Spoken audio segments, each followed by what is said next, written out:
First up tonight, a cancer-causing fiber growing on the walls of a local luxury apartment complex and an alleged cover-up to keep tenants from finding out.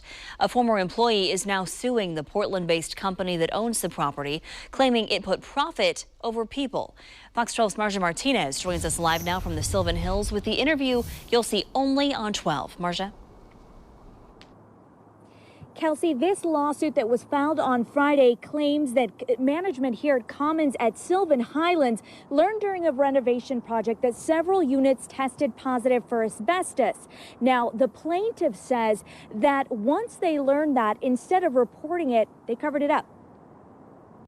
I couldn't do it anymore. Shanna Marr quit her job as an apartment leasing agent last month, just days after learning of an environmental hazard she, as well as other employees and residents, were possibly exposed to. And I told my manager, listen, I'm aware that there's asbestos, and he gave me a very rehearsed, well, asbestos is dormant if it's contained. Marr says she learned of the problem through a former colleague who claims she was fired in retaliation for speaking out. She showed me all the reports. According to Marr, the reports showed maintenance crews at Commons at Sylvan Highlands found asbestos in the walls of a handful of units back in May. Instead of reporting it as required by law, the landlord allegedly told the employees to get back to work. As if nothing is going on, as if there's nothing that's in the air that possibly could kill them.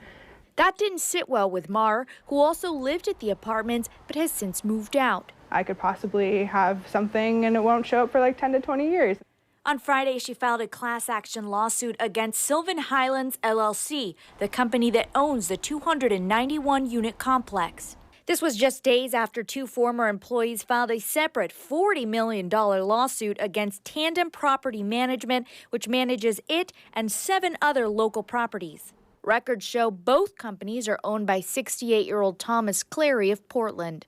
According to Marr's lawyer, so far at least half a dozen people have signed that class action suit. This is among the worst things I've seen in my practice. I wish they'd come out and explain themselves.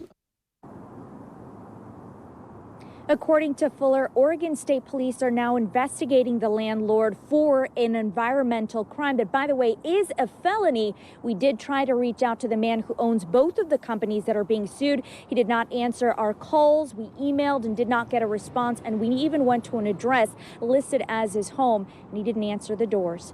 Reporting live in the Sylvan Hills, Marja Martinez, Fox 12 Oregon.